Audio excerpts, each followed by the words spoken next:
Hey everyone, welcome to another match of Temur Rogues. Today we are playing Temur Control. Another interesting match brought to you by, or at least brought to you on MTGO. Our opening hand is, it's decent enough. We got 2 Serum Vision, so we can dig quite a bit.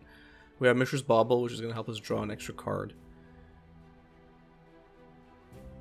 So we see Magnificent Moon and Mana Leak. And, you know, Magus right now would be a stretch to keep because we don't really know what we're playing against, and it might just be a dead card.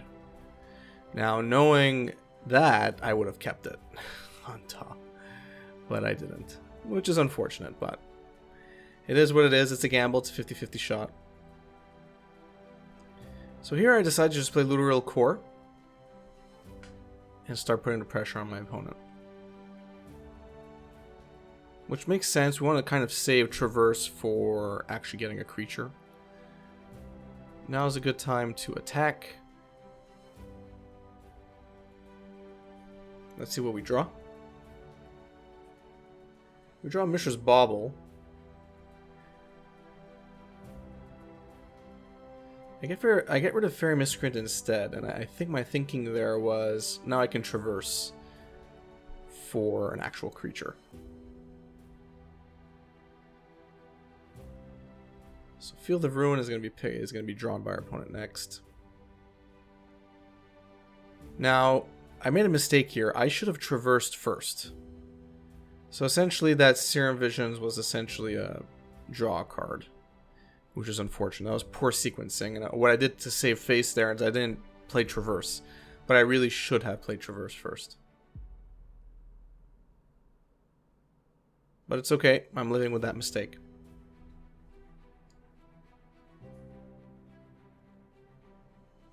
It's not often you see Creeping Tar Pit in Modern. I like that. You used to see it a lot, but a lot less now. So we get another il-kor trigger. Noble Hierarch is actually a good draw. I get rid of the other Fairy Miscreant, playing a Noble Hierarch there. So hopefully it survives. And now we can cast Thieves' Fortune for Prowl cost, which is 1 blue mana, which is amazing. Oh boy. Imagine if we drew all those cards. Now the thing is, again, I could fetch and get a creature.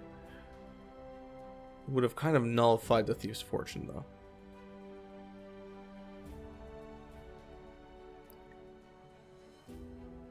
Oh god. Alright. Well, there you go. Main board damnation. Folks, that there is Temur Control. Alright, so now's a good time to traverse for a Tarmogoyf. And we are almost certainly going to play it, and just hope our opponent doesn't have another damnation in hand. And you know what, if they do, then fine. Fine. So be it.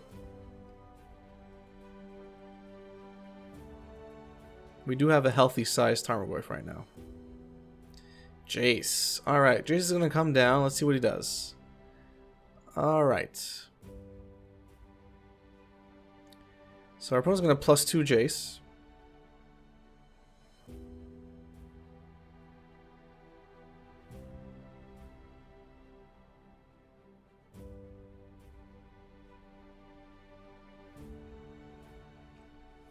And they targeted us, so I mean, it doesn't really matter what they do. We're just going to fetch end of turn.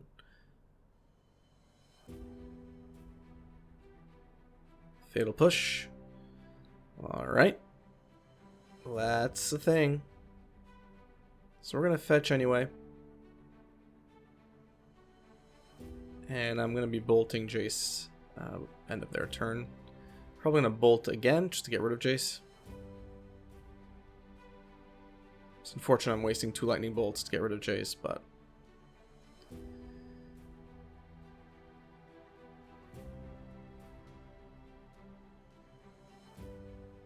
so we're gonna have a 3/3 Obsessive Skinner, which is great if it survives. Again, I could have played slightly more safe, and I could have waited a turn, kept Mana Leak mana up, but I mean, we just got Damnation main turn.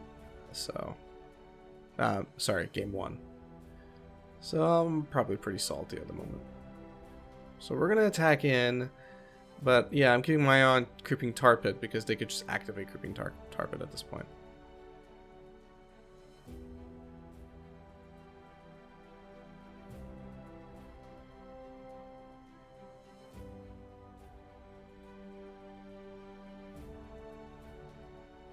So we're gonna draw a card and discard a card. Get rid of Miscreant because I want to keep the other two. I think Mana Leak and Thief's Fortune definitely deserve a spot over Miscreant. Noble Hierarch is a decent draw. Inquisition of Kozilek.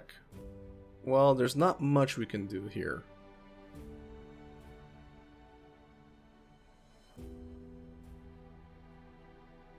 Mana Leak won't do anything. There's really nothing. So we just let it pass, and let's see what our opponent kicks out. Alright, Thief's Fortune it is. That makes sense.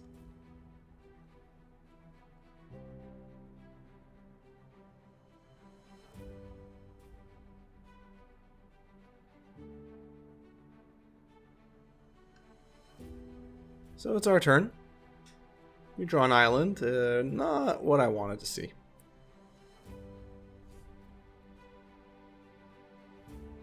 So we're going to attack in with a 5/5 Obsessive Skinner. I never thought I'd say that, but it's a thing.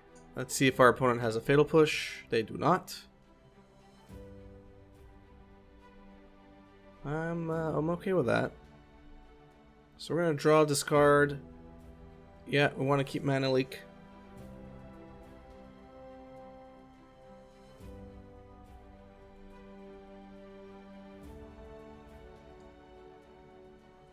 Although if they did cast Damnation right now, we couldn't Mana Leak them anyway. They would have enough mana.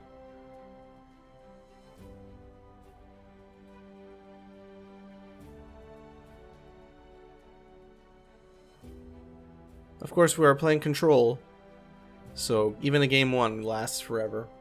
Let's not forget we have Gigantha, so if we start running really low on threats, we can get Gigantha next turn into our hand and then cast it. So our opponent is going to activate Creeping Tar Pit. It's a 3/2, can't be blocked. Let it do its thing.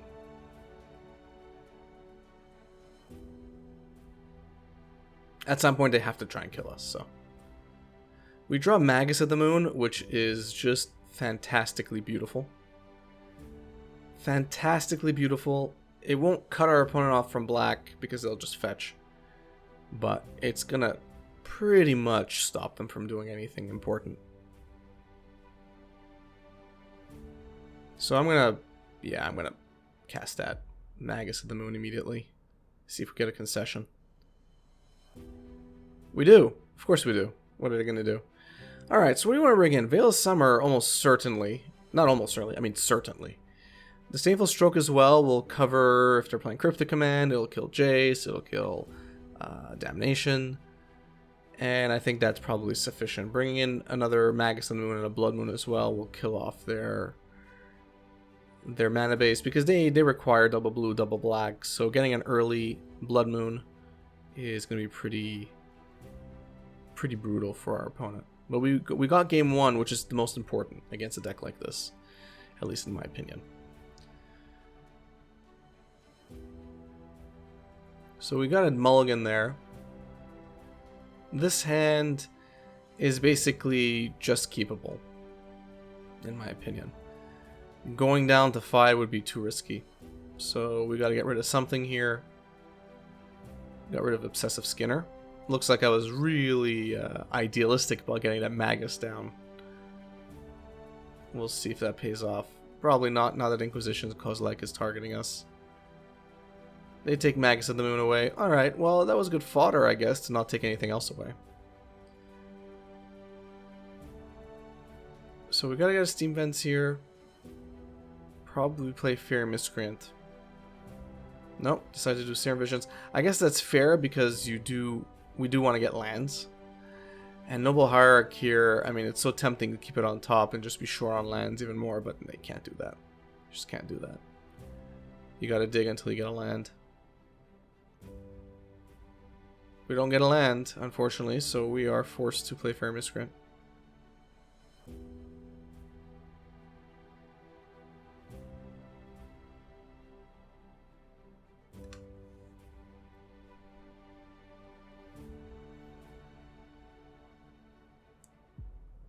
So our opponent is fetching, and let's see what they do. Alright, they're going to get rid of Fairy Miscreant. That's a nice nice little card there. Eliminate. I'm seeing that more and more often.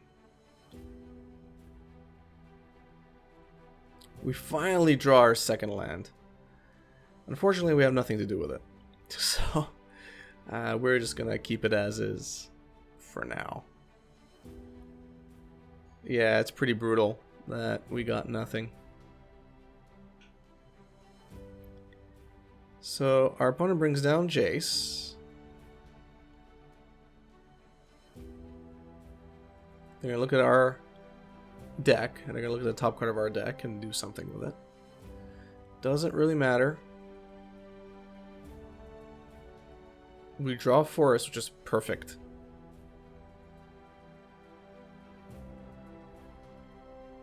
Almost perfect. It would have been actually perfect if it was an island. And here I'm probably contemplating, do I just lock myself out of blue? But no, you don't want to do that. Not sure what to do here. It's kind of rough. It's kind of rough in terms of decision making. So we're just going to wait and see what happens. So they're going to target us again. And they are going to do something with our card. So they put the card on top, and for me that means we're going to go fetch it away. I'm going to pay 2 and Thief's Fortune myself. Full cost, but it's okay. Desperate times call for desperate measures. So land, looter il-kor. Well, looks like I went for land. Huh. I think the thinking here is get a land, get an island, play Blood Moon, which is fair. What's hilarious is that I decide to just go Obsessive Skinner anyway. And like a dummy, I use up both green producing lands, so now I have nothing to cast Veil of Summer with. So, of course, this is a great example of what not to do. When you're tapping your lands, which is why I did it, of course. Just wanted to show you. It was you know, for science that I did that, just to show you what happens when you do stupid mistakes like that. So Obsessive Skinner is gonna boost itself. That's a thing. Let's see what Jace does. We're gonna have to bolt Jace here soon.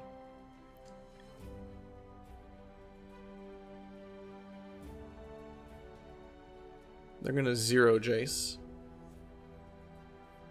I guess they're digging for more cards. More answers, more threats. Who knows what. Of course, if I had Veil of Summer here, I could have done something. And I didn't do anything. I did a 0.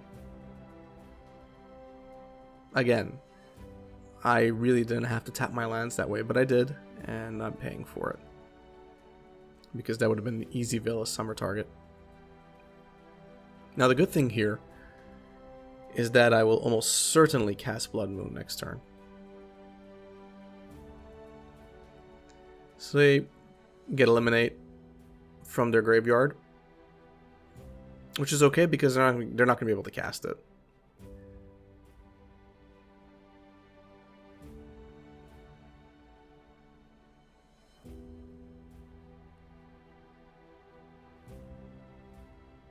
Yeah. So Blood Moon is coming down.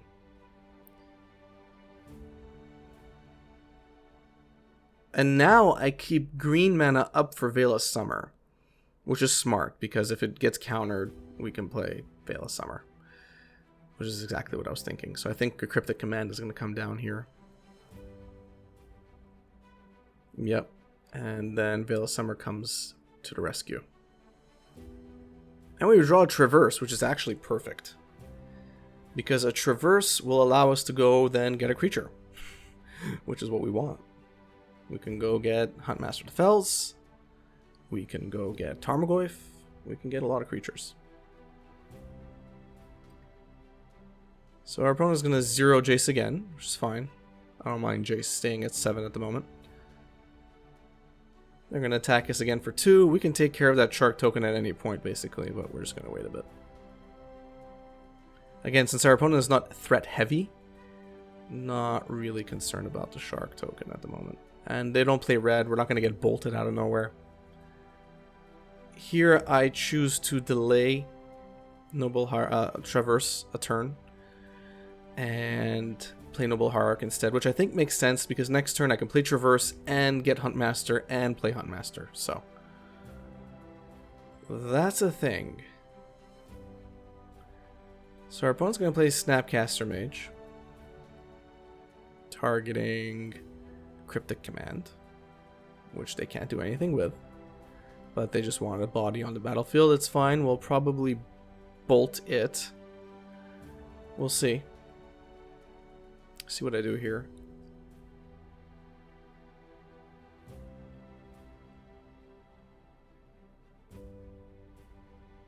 Okay. Kind of forced to bolt one of them here. And I'm going to take out Shark Typhoon. Yeah. That makes sense. I could block Jace with Fairy Miscreant and just die, like sacrifice itself, but I won't. Tarmogoyf is a great draw. So here it looks like I decide to hit Jace first.